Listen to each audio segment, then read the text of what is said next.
अस्सलामुअलैकुम व्यूअर्स, उम्मीद करता हूँ तमाम लोग खैरियत से होंगे।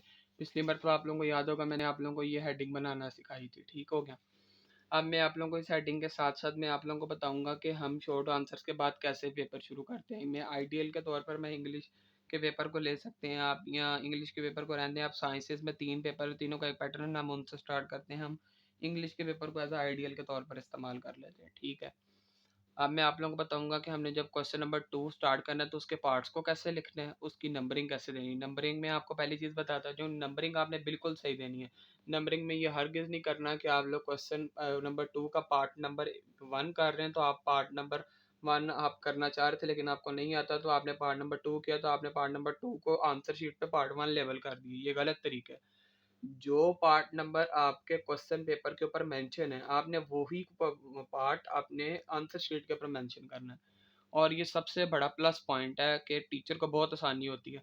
बल्कि वो जो ये बल्कि एक राइट है, पेपर का एक राइट है कि आप उसको पूरा राइट दे रहे हैं कि आप उसके जो नंबरिंग है वो तो अच्छी तरह करें। नंबरिंग नहीं आपने सही की तो टीचर को पहला ही बैड इंप्रेशन चला जाएगा, उसको पता लग जाएगा कि इसको पेपर करना ही नहीं आता। अब हम स्टार्ट करते हैं। उसके बाद आ जाती हैं कुछ साइड हेडिंग्स। जैसे हम हमारे पास आ जाता है डिफाइन प्रेशर, ये हमारे पास आ जाता है डिफाइन फोर्स। अब प्रेशर आए या फोर्स आए उसमें हमारे पास बहुत सी चीज़ें लिखने के लिए, सिर्फ डेफिनेशन लिखेंगे तो हमें 1 मार्क्स मिलेगा। मैं आप लोगों को इधर साइड पे लिखता जाता हूँ। डेफिनेशन लिखी तो 1 नंबर मिल गया। बेशक उसने लिखा कि डिफाइन और 2 नंबर देने हैं उसने आपको डिफाइन के, लेकिन पेपर को आपने अच्छे से अच्छा बनाना है। फिर आप इसके साथ इसका यूनिट लिख दें, आपको 0.5 मिल जाएगा। यूनिट के अलावा आप इसका फार्मूला लिख दें, 0.5 मिल जाएगा। इसी तरह इसकी डायमेंशन लिख दें, और अच्छा इंप्रेशन आ जाएगा। लेकिन कोशिश करेंगे एक शॉर्ट क्वेश्चन में ना मिनिमम 2 हेडिंग्स हों, डेफिनेशन एग्जांपल, और मैक्सिमम 3 से 4 ऐसे हेडिंग्स मैक्सिमम हो, इससे ज़्यादा एक्सीड ना करें। अब जैसे हमारे पास आ जाता है डिफाइन प्रेशर क्वेश्चन, हमारे पास पहला आता है डिफाइन प्रेशर। पहले तो हम उसकी पहले ऐसे हेडिंग दे देंगे, पहला उसका रोमन में ऐसे ही स्मॉल आई के साथ उसको रिप्रेजेंट कर देंगे, हमारा फर्स्ट पार्ट है। फिर हम प्रेशर की हेडिंग देंगे जो हमारी मेन हेडिंग होगी और हम उसको सेंट्रलाइज ही लिखेंगे।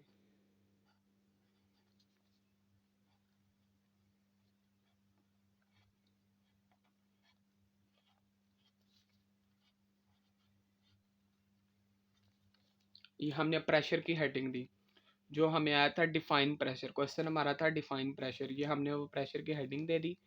अब हम प्रेशर की हेडिंग के साथ ही यानी कि यहाँ पे लिख देंगे the force applied per unit area pressure, ये गलत चीज़ हो जाएगी। आप फिर प्रेशर की हेडिंग देने के बाद बगैर लाइन छोड़े ही डेफिनेशन की हेडिंग देते हैं। डेफिनेशन की हेडिंग में आपने एक बात गौर की है कि ये साइड पर दिए, क्यों साइड पर दिए, क्योंकि हर क्वेश्चन की मेन हेडिंग सिर्फ एक ही होती है, चाहे वो लॉन्ग हो, शॉर्ट हो, समरी हो, स्टोरी हो, लेटर हो, हर चीज़ की मेन हेडिंग सिर्फ एक होती है। हर क्वेश्चन की मेन हेडिंग एक होती है, या कह लें कि हर पार्ट की मेन हेडिंग एक होती है। अब जो बाकी उसकी साइड हेडिंग्स होती हैं, जो साइड हेडिंग आएगी उसका जो फर्स्ट लेटर जो मतलब फर्स्ट अल्फ़ाबेट है उसका भी वो सिर्फ कैपिटल लिखा जाएगा, जिसमें हमने उसका पहले का सिर्फ डी थिक किया, बाकी तमाम स्मॉल। और 605 से जितने स्मॉल लेटर लिखे जाएंगे वो उसकी थिन साइड से लिखे जाएंगे, जैसे मैंने आपके सामने डेफिनेशन लिखा है। फिर डेफिनेशन को आप यहाँ से शुरू करने के बजाय डेफिनेशन को आप नीचे वाली लाइन से थोड़ी सी इंडेंटेशन छोड़ के, ये जो हम पैराग्राफ से पहले थोड़ी जगह छोड़ते हैं इसको इंडेंटेशन कहते हैं, ये इंडेंटेशन छोड़ी बिल फर्ज, ये आपकी आ गई यहाँ पर डेफिनेशन, ये आपकी डेफिनेशन आ गई। आपने ये इसको इन्वर्टेड कोमा से क्लोज कर दिया। अब डेफिनेशन लिखेंगे तो 1 नंबर मिल जाएगा, हो सकता है टीचर 2 भी दे दे, लेकिन इसको अच्छा करने के लिए आप इसका यहाँ यूनिट लिखते हैं। यूनिट भी बिल्कुल उसी तरीके से, यू सिर्फ कैपिटल, बाकी तमाम लेटर स्मॉल, और बाकी तमाम लेटर जो आएंगे वो थिन आएंगे। यूनिट लिख दिया यहाँ पर आपने। यूनिट के बाद आप इसका फॉर्मूला लिखते हैं। फॉर्मूला में भी सिर्फ एफ कैपिटल लिखा, बाकी तमाम लेटर स्मॉल लिखे। फॉर्मूला लिखने के बाद यहाँ पर आपका फॉर्मूला आ गया। इसके बाद आप इसकी डायमेंशन लिखते हैं, ये इसकी डायमेंशन आ गई। अब जब ये 4 हेडिंग्स के साथ पेपर आएगा एक क्वेश्चन में, ठीक है, एक क्वेश्चन है जिसमें एक ही बच्चे ने एक ही पेपर पे 4 हेडिंग्स लिखी हैं, दूसरी तरफ सेम क्वेश्चन पेपर है लेकिन एक और बच्चे ने उसी क्वेश्चन की सिर्फ 1 या 2 हेडिंग्स लिखी हैं। तो टीचर के दरमियान में एक दिमाग में एक, अगर उसने आपसे पहले एक लाइव बच्चे का पेपर चेक किया जिसने 3-4 हेडिंग्स लिखी हुई हैं, तो टीचर के दिमाग में एक इंप्रेशन बैठ जाएगा, यार वो स्टैंडर्ड था, इस बच्चे ने बिलो स्टैंडर्ड काम किया, तो वो आपको मार्क्स भी बिलो स्टैंडर्ड देगा। स्टैंडर्ड 2 मार्क्स हैं एक शॉर्ट क्वेश्चन के, वो आपको स्टैंडर्ड 2 मार्क्स कभी भी नहीं देगा। अगर आप सिर्फ डेफिनेशन लिख कर आ जाएंगे तो वो आपको 1 या 1.5 ही देगा, ठीक है। फिर मैं आपको इनके अंडरलाइनिंग के बारे में भी बता देता हूँ। अभी मैं क्योंकि एक ही शॉर्ट क्वेश्चन डिस्कस करूँगा, क्योंकि इसी के मुताबिक बाकी सबका पैटर्न चलता है।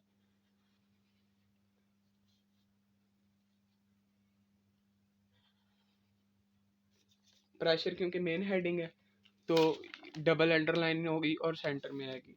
डेफिनेशन और बाकी ये तमाम दर स्मॉल हेडिंग है, साइड पर आएंगी और सिंगल अंडरलाइन होंगी।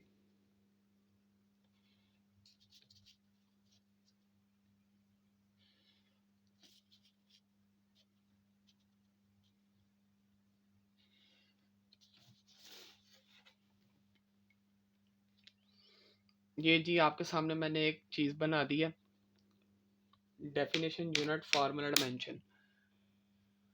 अब मैं आप लोगों को पेपर थोड़ा सा उठा कर दिखाता हूँ, ये देखें,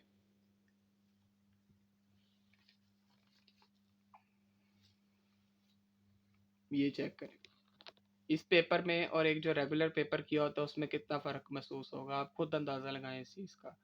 तो इसके लिए बेहतर है कि आप लोग बार बार प्रैक्टिस करें, क्योंकि प्रैक्टिस ही वो चीज़ है जो आप लोगों को बेहतर से बेहतर बना सकती है।